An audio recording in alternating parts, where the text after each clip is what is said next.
Hello everyone, welcome to Biophilia where you and me learn biology together. Thanks for choosing Biophilia, that will surely help you a lot with your studies. So before starting the session, do give this video a thumbs up, share it to the students and subscribe to our channel. And don't forget to hit the bell icon so that you do not miss out on any of the future videos. So let's begin our amazing session on part 4 of digestion and absorption. In this session, I would be covering the digestive glands and the histology of this alimentary canal. So let's begin our first gland without wasting any more time. तो हमारा पहला gland है salivary glands. Salivary glands कैसी होती हैं? They are going to be paired structures secreting saliva inside the oral cavity. अब ये paired structures तीन टाइप के होती हैं, that is parotid, sublingual and submandibular gland. अब इनमें अगर साइज डिफरेंशिएट करने जाए तो पैराटिड होंगे सबसे बड़े, सबलिंगुअल बीइंग द स्मॉलेस्ट, और ये दोनों के कंपैरिजन में submandibular will be a medium sized gland. अब डायग्राम में देखते हैं पैराटिड ग्लैंड जो होते हैं, you are going to find this gland which is going to be near the ear. अब सबलिंगुअल जो होते हैं, sub means below and lingual means tongue, तो सबलिंगुअल होंगे below the tongue. Third type होता है सब मैंडिबुलर, सब इज अगेन बिलो, मैंडिबल होता है लोअर जॉ, तो ये होते हैं angle of the lower jaw पे. अब हमें देखने होते हैं the two types of glands. Okay, two types of glands होते हैं, उसमें से पहला होता है एक्सोक्राइन ग्लैंड, दूसरा टाइप होता है एंडोक्राइन ग्लैंड. दोनों में क्या फर्क है? जो एक्सोक्राइन ग्लैंड होती है हम उनको बोलते हैं डक्ट ग्लैंड्स, यानी उनके पास डक्ट्स होंगी जिसमें से वो अपने सिक्रीशंस को पोर करेंगे. जबकि जो एंडोक्राइन ग्लैंड्स होती है हम उनको बोलते हैं ductless glands, so that they are not going to pour it through some duct, वो डायरेक्टली ब्लड में अपना सिक्रीशन पोर करेंगे. तो सलाइवरी ग्लैंड्स किसका पार्ट होता है? They are going to be the part of exocrine glands. तो एक्सोक्राइन ग्लैंड्स है तो उनके डक्ट्स के कुछ नाम होते हैं. So let's see the names of the ducts. तो पहला जो डक्ट होता है हम पढ़ेंगे अबाउट द पैराटिड ग्लैंड का डक्ट. तो ये डक्ट जो होती है उसका नाम होता है स्टेनसेंस डक्ट. ये कहाँ से कहाँ होती है? ये पैराटिड ग्लैंड से स्टार्ट होगी और ये कहाँ जाके रुकेगी? At the second molar tooth. फिर हम देखते हैं सबलिंगुअल की जो ग्लैंड की जो डक्ट होती है उसका नाम होता है बार्थोलिन डक्ट, और ये कहाँ जाके खुलेगी? At the floor of the oral cavity. जो थर्ड टाइप होता है दैट इज सबमैंडिबुलर, उसकी जो डक्ट होती है वो खुलती है सेकेंड इंसीजर पे और उसका नाम होता है वार्टन्स डक्ट. अब ये सब सलाइवा सिक्रेट करेंगे इन द ओरल कैविटी, तो every gland is going to contribute. तो पैराटिड ग्लैंड्स का कंट्रीब्यूशन होता है 25%, सबलिंगुअल का लोएस्ट दैट इज 5% और मैक्सिमम कंट्रीब्यूशन होता है सबमैंडिबुलर ग्लैंड का. अब ये सब सलाइवा सिक्रेशन वगैरह के लिए you need some nerve supplies. तो नर्व सप्लाईज जो होती है वो सलाइवरी ग्लैंड्स को आती है फ्रॉम द क्रेनियल नर्व. तो पैराटिड ग्लैंड को 9th क्रेनियल नर्व सप्लाई करेगी और सबलिंगुअल और सबमैंडिबुलर को 7th क्रेनियल नर्व सप्लाई करेगी. अब जो डक्ट हमने देखी थी, तो ये डक्ट्स जो होती है उनके अगर लेंथ हम मेजर करने जाए तो सबसे छोटी होगी सबलिंगुअल की और सबसे बड़ी होगी सबमैंडिबुलर की. अब हम देखते हैं सलाइवरी ग्लैंड्स के secretion that is about saliva. तो सलाइवा पूरे दिन में you get about 1.5 litres secreted. When you taste pH level, तो saliva will be 6.8, that is slightly on the acidic side. अभी acidic क्यों है उसके लिए we will see the components of the saliva. तो major component होता है water and mucus. उसमें ions मिलते हैं that can be like the chlorine ion, sodium ion, potassium ion और HCO3 ion. तो अब ये HCO3 जो होता है that is the reason for its acidic nature. अब सलाइवा जो होता है उसको हम देते हैं एंटी बैक्टीरियल प्रॉपर्टीज और एंटी माइक्रोबियल प्रॉपर्टीज। ये आती है लाइसोजाइम्स और थायोसाइनाइड से। ओके, इनमें मिलते हैं एंटीबॉडीज। एंटीबॉडीज का एक टाइप होता है दैट इज IgA। ये किस काम आती है? For the defence mechanism of the body.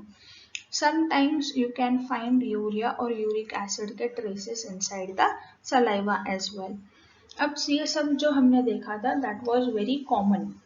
कुछ topics होती है wherein you need to add some more stuff so that MCQs में you get more easily you can solve those questions. तो यहाँ पे कुछ points हैं that can be directly asked और these are some of the previous year questions as you can see. तो पैराटाइड gland जो होती है they are going to have the highest secretion of enzymes. अब यहाँ पे ध्यान देना है एंजाइम्स का हाईएस्ट सिक्रीशन है बट सलाइवा का हाईएस्ट सिक्रीशन होगा because of submandibular gland. अब एंजाइम कौन सा सिक्रेट होता है? That is especially amylase. Okay, अब पैराटाइड ग्लैंड्स में अगर वायरल इन्फेक्शन हो जाता है तो फिर हम उस कंडीशन को बोलते हैं मम्प्स।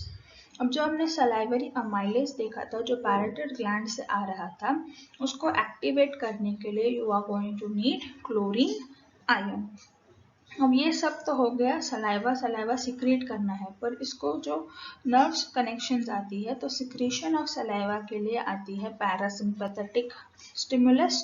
और अगर सलाइवा रिडक्शन करना है, अगर रिड्यूस करना है सिक्रेशन, तो वो होता है फ्रॉम द सिंपैथेटिक नर्व्स। अब आपको सबको पता होगा सांप दो टाइप के हो सकते हैं, one is poisonous, one is non poisonous. तो जो पॉइजनस स्नेक्स होती है उनके पास होता है पॉइजन ग्लैंड। अब पॉइजन ग्लैंड और सलाइवरी ग्लैंड से क्या रिलेशन है? रिलेशन ऐसा है कि they are modified labial glands. कौन? Poison glands. तो मॉडिफाइड लेबियल ग्लैंड्स जो है they are homologous to the parotid salivary gland. तो उसका रिलेशन थोड़ा दूर का है। But what is the word homologous meaning to you? Homologous यानी उनका ओरिजिन सेम है, they have same origin but different function. Okay, so वो ऐसे हो सकता है कि poison glands will be homologous to parotid salivary gland. फिर जो सब मैंडिबुलर ग्लैंड्स होती है they are going to be completely absent in the case of horses. ये भी एक प्रीवियस ईयर MCQ हो सकता है। ओके, अब हम देखते हैं about gastric glands. So gastric glands are simple branched and tubular gland. अब ये ग्लैंड्स जो होती है उनमें we get 5 types of cells. Okay, ये 5 टाइप्स ऑफ सेल्स को हम वन बाय वन उनके फंक्शन के हिसाब से डिटेल में देखते हैं। So the first type is called as chief cells, उसको हम कह सकते हैं पेप्टिक और zymogen cells। अब इनका काम क्या होता है? इनका काम होता है to release proenzymes। proenzymes का मतलब होता है they are in the inactive state। inactive state को पहचानेंगे कैसे? either you can have the prefix as pro or you can have a suffix as gen। Okay, अगर आपको ये दो कंडीशंस मिल रही है so you can identify it is a type of proenzyme. तो प्रोएंजाइम कौन से रिलीज होंगे? प्रोरेनिन और पेप्सिनोजेन। एंजाइम्स भी रिलीज होती है, they are in the active state that is gastric amylase और gastric lipase. Second type of cells मिलते हैं that is parietal cells also called as oxyntic cells. इनका सिक्रीशन एक होता है दैट इज HCl जो हमें एसिडिक कंडीशन देगा इनसाइड द स्टमक, और एक वेरी इंपॉर्टेंट फैक्टर रिलीज होता है that is Castle intrinsic factor. ये रिलीज होने पे you are able to observe vitamin B12। और विटामिन B12 क्यों चाहिए हमें? We need it for RBC production.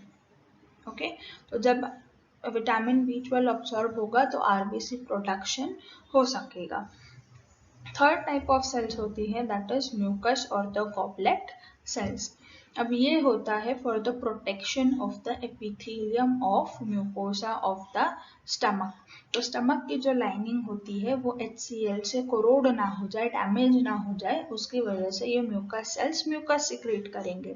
But by any chance if the mucus is not secreted well या acidic conditions ज़्यादा हो जाती हैं तो these lining cells can get damaged. So in the case of damage, the stem cells are going to start their work. So stem cells are going to divide themselves and replace the damaged cells of the lining. Fifth type का cell होता है that is endocrine cells. ये endocrine cells के under आते हैं argentaffin sales और जी sales. तो argentaffin sales क्या रिलीज करेंगे? सेरोटोनिन, हिस्टामिन और सोमैटोस्टैटिन। जबकि जी सेल्स जो होती है वो एक हार्मोन रिलीज करती है that is gastrin. Okay, now we will see some important memory points that come generally as it is in the form of questions. तो एक पॉइंट है that is rennin is going to be a enzyme which digests milk protein called as casein. अब ये condition में जब small babies होते हैं, the infants, the newborns, they generally drink only milk. तो मिल्क जो होता है उसमें होता है केसिन और केसिन को डाइजेस्ट कौन करता है? रेनिन। तो रेनिन का काम बढ़ जाएगा so that will be secreted in more quantity and it will be more active state. But in adults case, जब adults हो जाते हैं तो उस टाइम पे क्या होता है? You are not only going to feed on milk but आप बाकी चीज़ों भी खाओगे। तो जो function of renin होता है that is taken over by pepsin। तो pepsin काम करेगा in the case of adults but infants में कौन काम करेगा? renin। अब यहाँ पे आपने देखा होगा I have mentioned these two words. They spell both same as renin, but क्या difference है? एक renin में you have single n और एक renin में है double n. Okay? तो जो single n वाला होता है that is an enzyme, double n वाला होता है a hormone. तो आपको ये क्यों बताया गया? Because it is an important point with reference when you are choosing the options. आपको क्वेश्चन के ऑप्शंस में ये दोनों स्पेलिंग्स मिलेंगे but at time you might not remember कि स्पेलिंग में क्या था, सिंगल एन था या डबल एन था। तो whenever you are asked related to an enzyme you will select the option with renin with a single n. Okay, अब देखते हैं अगला पॉइंट दैट इज जो पैराइटल सेल्स होती है when they are going to secrete HCl, तो ये HCl is going to convert Fe3+ into Fe2+। अब ये कन्वर्जन की क्या नीड आ पड़ी? दैट इज Fe2+ जो होता है it is going to be the absorbable form. Body cannot absorb iron in the form of Fe3+, that needs to be converted into Fe2+। जब तक ये नहीं होगा body cannot use iron. Now a condition can come that is you don't have HCl, so this can cause you a chlorohydria. Next point देखते हैं that is the removal of stomach is called as gastrectomy. अब ये removal of stomach क्यों करते हैं? ये what can be one? So one of the need is sometimes you might know some people go on intense diet programs, so they can undergo and take a decision that is they will remove the stomach. Now when they remove the stomach they are going to suffer from a side effect of this surgery that is iron deficiency anemia. Now what is the need? They need to remove the stomach. Now stomach सबको पता है it is a storage organ. तो लोग सोचते हैं कि if you don't store food you would eat less and when you eat less automatically your weight is going to reduce. पर ये भूल जाते हैं कि अगर आप कोई भी organ नेचर के खिलाफ जाके अगर if you remove it you are going to suffer from some or the other disorders. So one of the disorder is iron deficiency anemia. अब स्टमक रिमूव करने की वजह से या कोई और रीजंस की वजह से अगर पैराइटल सेल्स का सिक्रीशन जो है वो अगर डिक्रीज हो जाता है, पैराइटल सेल्स क्या सिक्रीट करते हैं? One of the factor that is Castle intrinsic factor. अगर Castle intrinsic factor parietal cells की कमी की वजह से अगर वो सिक्रीट नहीं हो पा रहा है तो you can suffer pernicious anaemia. अब कैसल इंट्रिंसिक फैक्टर क्यों चाहिए? For the production of RBCs, और जब आरबीसीज कम होती है तो उसको हम कंडीशन को बोलते हैं anaemia. Okay, now we will see the body's largest gland, that is liver. अब लिवर का वेट होता है अबाउट 1.2 to 1.5 kgs. अब इसकी लोकेशन क्या होती है? It is going to be in the abdominal cavity just below the diaphragm. अब जैसे नर्वस सिस्टम का स्ट्रक्चरल एंड फंक्शनल यूनिट होता है न्यूरॉन्स, वैसे ही the structural and functional unit of liver कौन होता है? Hepatic lobules. अब ये हिपैटिक लोब्यूल्स के अंदर हमें मिलते हैं हिपैटिक सेल्स. अब हर हिपैटिक लोब्यूल को कवर किया जाता है with a thin connective tissue, जिसका नाम होता है ग्लिसल्स कैप्सूल. Now, Glissel's capsule का presence is going to indicate that it is a mammalian liver.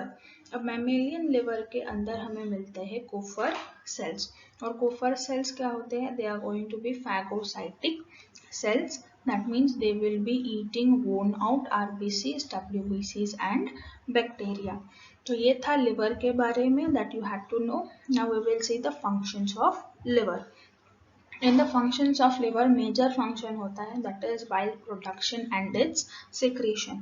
अब bile के अंदर के constituents को भी secrete करना होता है, that is bilirubin, cholesterol, hormones and some drugs. अब होता है मेटाबॉलिज्म ऑफ फैट्स, प्रोटीन्स और कार्बोहाइड्रेट्स जो होता है लिवर के अंदर. फिर होता है एक्टिवेशन ऑफ एंजाइम्स जो भी कौन करता है? Liver. Now the function of storage glycogen, vitamins और मिनरल्स भी लिवर के अंदर आता है. Now you have some plasma proteins as albumin और क्लॉटिंग फैक्टर्स. ये कहाँ से बन के आएंगे? That is again from the liver. एक और इम्पॉर्टेंट फंक्शन होता है that is blood detoxification and purification. ये काम करवाता है hepatic portal system. That would be seen in the future slides. अब हमने देख लिया लिवर के बारे में, हमने देखा लिवर के functions. Now we will see about the bile. अब बाइल के अंदर कॉन्स्टिट्यूएंट्स में आता है bile pigments, that is bilirubin और बिलिवर्डिन. फिर होता है bile salt, cholesterol, phospholipids.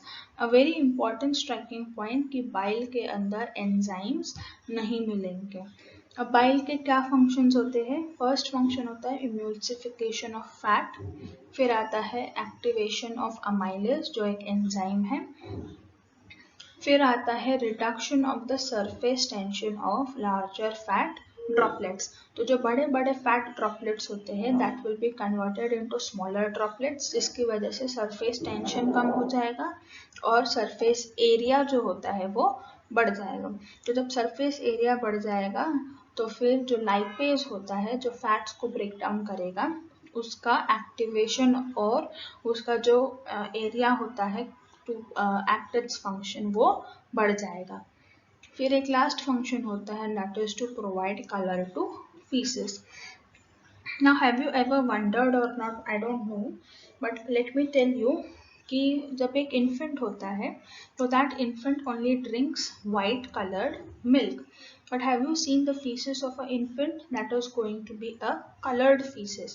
So have you ever thought अगर the baby is drinking white milk तो you might think कि white feces आएंगे, but it is not the case. It will be the colored feces because of breakdown of bile pigments. So this can be one of the question that might be asked to you कि colored feces किसकी वजह से होती है. Okay. Now we will see the internal structure of liver. तो internal structure में हमें पहले दिखते हैं हिपैटिक सेल्स, और ये हिपैटिक सेल्स क्या करेंगे? They will secrete bile. अब ये बाइल जो हिपैटिक सेल्स ने बनाए हैं that needs to go to the gall bladder, और ये गॉल ब्लैडर तक जाने के लिए कौन हेल्प करेगा? Hepatic ducts. अब ये हिपैटिक डक्ट्स जो होती है वो आएंगी from the right and the left side, और ये साथ में मिलाएंगी क्या? Common hepatic duct. फिर होता है हिपैटिक आर्टरी और हिपैटिक पोर्टल वेन. ये दो स्ट्रक्चर्स लिवर के अंदर आएंगे. they will try to cover all the areas of liver by they will branch themselves ताकि वो हर एरिया में पहुंच सके, and then they will open into sinusoids. Sinusoids में open होने के बाद they will again collect themselves or they open into central vein. Now you can see in the figure 1, this is the figure 1. Figure 1 में आप देख सकते हैं कि this central white colored portion is going to be the central vein. अब ये सब central veins होती है हर hepatic lobule के अंदर. वैसे बहुत सारे lobules होंगे तो हर lobule की central vein एक साथ आकर बनाएगी hepatic वेन. वैसे ही हर हेपेटिक वेन आके कहाँ खुलेगी, इंफीरियर वेना कावा के अंदर. ओके, अब हमने देखा था कि बाइल सेल्स से जो बाइल आती है that has to go to the gall bladder. तो गॉल ब्लैडर कैसा होता है, it is a thin muscular sac जिसका क्या फंक्शन है, storage and concentration of bile.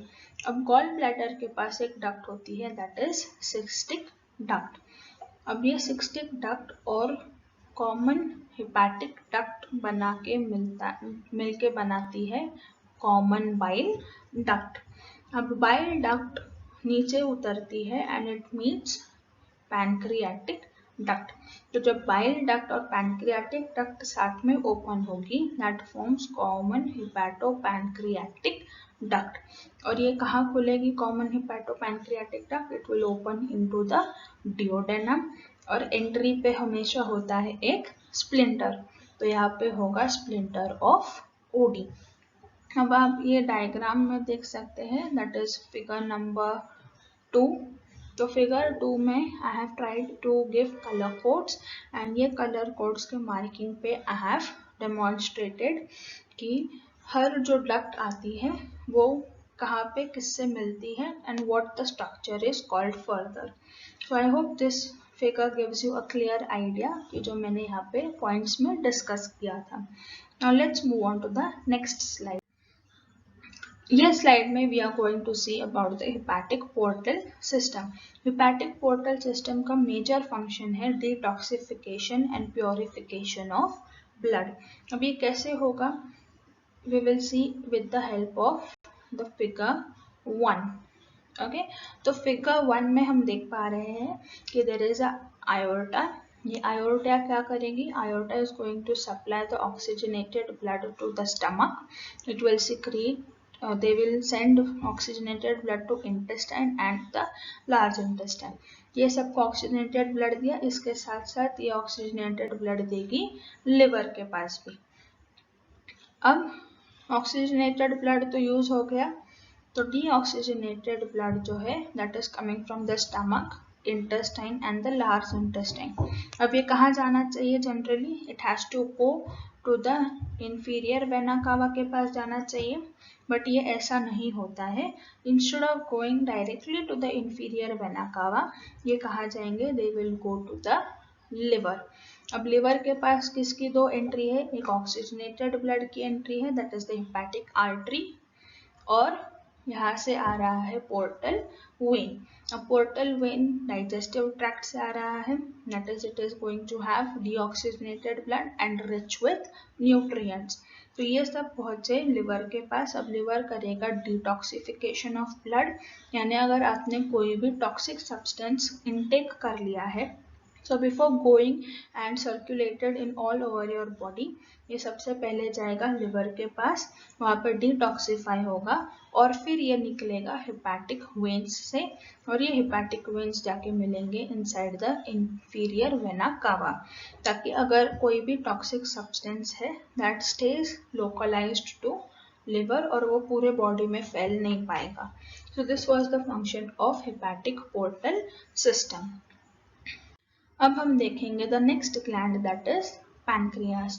अब पैनक्रियास कैसी होती है, it is a elongated organ और ये ऑर्गन के पास 4 रीजन्स होती है that is head, neck, body and tail. अब जो हेड होती है that is near the duodenum और जो टेल होती है it is going to be near the spleen and left kidney. अब पैनक्रियास के पास होती है 2 डक्ट. एक डक्ट होती है जिसका नाम है डक्ट ऑफ विर्सिंग और दूसरी डक्ट होती है डक्ट ऑफ संतोरिनी। अब डक्ट ऑफ संतोरिनी होती है नॉन फंक्शनल, यानी इसमें से कोई भी सिक्रीशन नहीं जाएगा।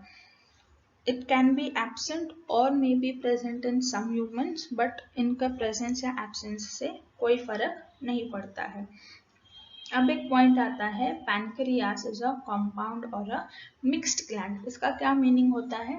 It is going to have both endocrine as well as exocrine function. तो जो एक्सोक्राइन फंक्शन होता है, it is going to be responsible by lobulated pancreatic acini, जो क्या करेंगे, पैनक्रियाटिक जूस सिक्रेट करेंगे।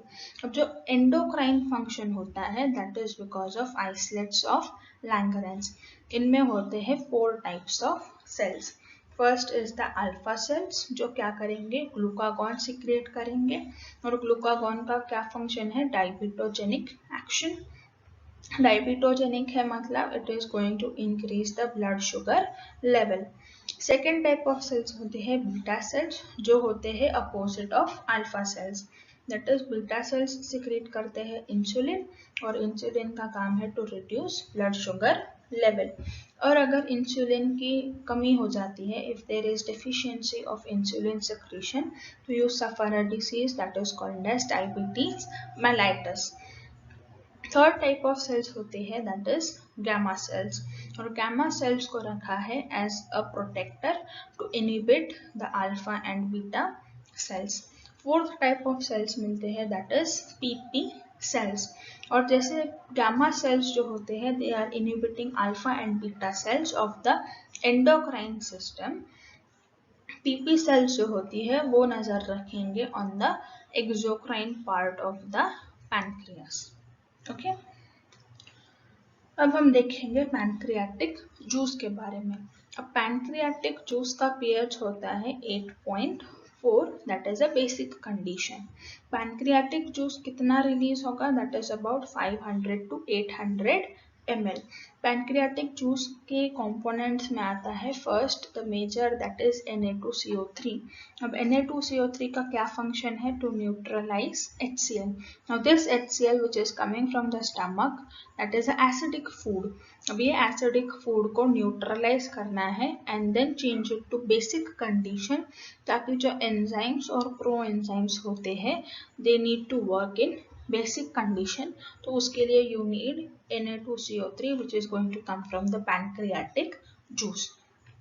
तो ये था all about pancreas and pancreatic juice. अब हम देखेंगे about intestinal glands. Intestinal glands जो होती है they are found on the mucous membrane of the small intestine. अब इनके पास होती है माइन्यूट ट्यूबुलर डिप्रेशंस जो मिलती है म्यूकस मेम्ब्रेन में, और ये म्यूकस मेम्ब्रेन में ही होती है इंटेस्टिनल ग्लैंड्स। अब ये इंटेस्टिनल ग्लैंड्स में हमें 2 पार्ट्स होती है that is crypts of Lieberkuhn और the Brunner's gland. The crypts of Lieberkuhn जो होती है दे आर ट्यूबुलर स्ट्रक्चर्स, और वो पूरे के पूरे स्मॉल इंटेस्टाइन रीजन में मिलेंगे बिटवीन द विलाई। अब इनका काम होता है to secrete digestive enzymes and mucus. अब जो क्रिप्स होती है that is crypts of Lieberkuhn, इनके बेस पे मिलते हैं पैनेथ सेल्स और अर्जेंटाफिन सेल्स। अब ये पूरे के पूरे क्रिप्स ऑफ लिम्बर्कुन कहाँ पे मिलेंगे, on the surface of mucosa. पर ब्रूनर ग्लैंड्स जो होती है they are found on the sub mucosa level. हम ये म्यूकोसा और सब म्यूकोसा क्या है हम ये देखेंगे अगली स्लाइड में। But before that Brunner gland कहाँ मिलते हैं, they are going to be found in the duodenum, और ये होती है सब म्यूकोसा में जो I have told you before. अब ये ब्रूनर ग्लैंड्स भी क्या करेंगे, they are going to secrete enzymes and mucus. अब हम देखते हैं जो वर्ड्स आए थे that is mucosa and sub mucosa के बारे में। तो अब हम देखते हैं the histology of gastrointestinal tract. तो जो एलिमेंट्री कैनाल होती है that is coming from the oesophagus till the rectum, उसमें होता है 4 लेयर्स ऑफ सेल्स, और ये 4 लेयर्स ऑफ सेल्स के नाम होते हैं सीरोसा, मस्कुलरिस, सब म्यूकोसा और म्यूकोसा। तो serosa is going to be the outer layer while the mucosa will be the inner layer. अब ये किसके outer और किसके inner है? Let's see in the diagram. तो diagram में can you see this white colored portion? This white colored portion is going to be the lumen. Okay, ये क्या है? Lumen. Lumen means the cavity that is going to be flowing the food. तो ये cavity के जो inner surface पे होता है that is going to be the mucosa और आउटर लेयर पे होगा सीरोसा और इन म्यूकोसा और सीरोसा के बीच में होंगे अदर लेयर्स। अब हम देखते हैं सबको डिटेल में। तो serosa being the outer most layer it is going to cover all the organs. Okay, ये हर ऑर्गन के उधर मिलेगी। फिर आती है मस्क्यूलरिस लेयर। मस्क्यूलरिस वर्ड से हमें क्या याद आ रहा है? About muscles. तो ये मस्क्यूलरिस लेयर्स के फर्दर दो पार्ट्स होती है that is the outer longitudinal और इनर सर्कुलर मसल फाइबर्स। फिर आता है sub mucosa layer that is going to be having blood supply और लिम्फ वेसल्स भी होती है। म्यूकोसा जो इनर मोस्ट लेयर होती है that is going to help in secretion of mucus. अब म्यूकोसा के भी 3 पार्ट्स होती है that is going to be muscularis mucosa, lamina propria और एपिथेलियम। अब मस्क्यूलरिस म्यूकोसा में मिलते हैं स्मूथ मसल्स और लैमिना प्रोप्रिया जो होती है that is generally going to be included with the muscularis mucosa. Innermost layer of the mucosa is the epithelium जो generally digestive, absorptive या secretory processes में involved होती है। Now in the future slides you might get 2 words which is going to be the first word that is Meissner's plexus और meandric plexus। तो आगे अगर आपको कोई confusion ना हो so I am telling you the meaning of these words right now. Meissner's plexus जो होती है that is nothing but nerve supplies जो होती है between the muscular coat of the mucosa. muscular coat और mucosa के बीच में होंगी ये Meissner's plexus। जो meandric plexus होती है वो कहाँ मिलती है? Between the longitudinal and circular muscle fibres. अब Meissner's plexus जो होती है वो किस काम में आती है? For the secretion of different digestive glands. और meandric plexus का काम होता है to control peristaltic movements. Okay, तो अब हमने ये देख लिया है। So let's see all these layers in detail.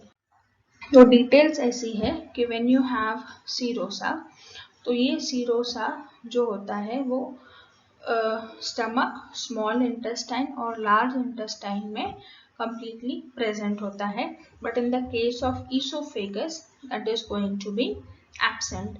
तो अब सीरोसा नहीं है तो उसकी जगह पे you will have adventitia externa. Biology is a world of exceptions. तो स्मॉल इंटेस्टाइन के भी फुल पार्ट्स में नहीं मिलेंगे। The duodenum region is going to lack serosa. वैसे ही लार्ज इंटेस्टाइन के एनल कैनाल रीजन में you will not find serosa. Second layer आती है दैट इज मस्क्यूलरिस एक्सटर्ना। अब मस्क्यूलरिस एक्सटर्ना के हमने देखे थे 2 पार्ट्स और होती है दैट इज आउटर लॉन्गिट्यूडनल और इनर सर्कुलर मसल्स और नर्व सप्लाई क्या होती है? meandric plexus की जो हेल्प करती है पेरिस्टालिसिस में। अब वैसे ही ये भी मिलेगी हर ईसोफेगस, स्टमक, स्मॉल इंटेस्टाइन और लार्ज इंटेस्टाइन में, पर you can get some additional features जो हर ऑर्गन के साथ चेंज होगी। दैट इज ईसोफेगस के अपर 1/3 पार्ट में ये लेयर नहीं मिलेगी but rest of the oesophagus you will find it. Stomach में क्या खासियत है? You are going to find 1 additional layer. Originally 2 थी बट स्टमक के केस में हो जाएगी 3। तो चेंजेस कैसे आएंगे? आउटर लॉन्गिट्यूडनल, मिडिल सर्कुलर और inner oblique muscles. Small intestine में it is going to be normally present without any additional features. Large intestine के केस में you are going to find many additional features. अब हम इसको पढ़ेंगे in two different parts. First we will see about longitudinal muscle fibres. और longitudinal muscle fibres को study करते time पे we will see in two cases. First case about caecum and colon और next case में देखेंगे about rectum and anal canal. तो caecum और colon के केस में क्या होता है कि ये जो लेयर है it is going to get converted into 3 longitudinal bands और ये 3 longitudinal bands को बोलते हैं टीनिया कोलाई. अब जो लार्ज इंटेस्टाइन के जो बाहर का जो एरिया है that is going to be covered by the peritoneum और ये peritoneum is going to be in very close contact to large intestine. उसकी वजह से at the taenia coli region भी ये पेरिटोनियम फोल्ड हो जाती है. तो ये फोल्डिंग्स के बीच में क्या हो जाता है फैट भर जाता है. And when these get filled up with fats in small pouches like structures तो हम उसको बोलते हैं एपिप्लॉइक अपेंडेजेस. अब हम देखेंगे इन the case of rectum and anal canal. अब रेक्टम और एनल कैनाल के केस में लॉन्गिट्यूडनल मसल्स जो होती है उनकी थिकनेस जो है वो डिक्रीज हो जाती है. तो उनमें एडिशनल फीचर नहीं है that is just the difference of thickness. फिर नेक्स्ट लेयर होती है that is circular muscle fibres की. तो again we will study them in two parts that is caecum and colon and rectum and anal canal. तो caecum और colon के case में क्या हो जाता है जो सर्कुलर मसल फाइबर्स की लेयर है वो थिन हो जाती है एट सम एरियाज और फिर क्या बनाती है हॉस्ट्रा. तो अब ये हॉस्ट्रा क्या है we will study it in the a very daily form you can identify and relate to it. तो ये कैसे होता है suppose you are wearing a very large size shirt. जैसे आपने पापा की शर्ट पहन ली तो what are you going to see the shirt size will be a bit larger for you. तो जो स्लीव्स होती है फुल स्लीव्स होती है वो आपके फिंगर्स से एक्सटेंड करेगी. So let's imagine the long sleeved shirt to be the longitudinal muscle and the hands going to be the circular muscles. अब longitudinal muscles जो होती है वो लंबी होती है और circular muscles कम होती है in the length. तो उसकी वजह से to adjust them both inside the large intestine you need to fold the longitudinal muscles. यानी आप long sleeves को short करने की कोशिश करोगे to fit your hand. So when you are folding the shirt that is you are going to fold the longitudinal muscles और ये folds को बोलते हैं hostra. Okay? तो ये था किसके केस में सीकम और कोलॉन की केस में. फिर आता है रेक्टम और एनाल कैनाल के केस में. तो ये तो थिकनेस बढ़ जाती है so they will arrange themselves in the longitudinal columns. तो ये केस में हॉस्ट्रा फॉर्मेशन नहीं होगा. फिर एक टर्म हमें याद रखना होता है दैट इज लार्ज इंटेस्टाइन के केस में you are not going to find permanent folds. They will be temporary to form the longitudinal folds. Permanent folds कहाँ मिलते हैं inside the small intestine and villi. पर लार्ज इंटेस्टाइन के case में ऐसा नहीं है. Now have you ever wondered कि आप हमेशा लार्ज इंटेस्टाइन को अ बम्पी राइड जैसा क्यों बनाते हो? Have you ever wondered? आपको जस्ट डायग्राम में दिखता है that you draw the large intestine to be like this and you have always been drawing it like this only. But why do you draw like this? Have you ever thought about it? This is nothing but the bumpy rides are showing you the hostra. Okay, hostra की वजह से जो large intestine होता है उनमें fold पड़ जाते हैं. So you represent the large intestine like this in your diagrams. Okay. So this was the additional point that you might wonder while drawing these diagrams. Now we will see the remaining two layers that is submucosa and mucosa. So submucosa में we will get rich blood supply and nerve plexus that is Meissner's plexus जिसका काम है for the secretion of glands. Now it will be present in esophagus, stomach, small intestine and large intestine, but a presence of Brunner's gland can be seen in the submucosa of small intestine.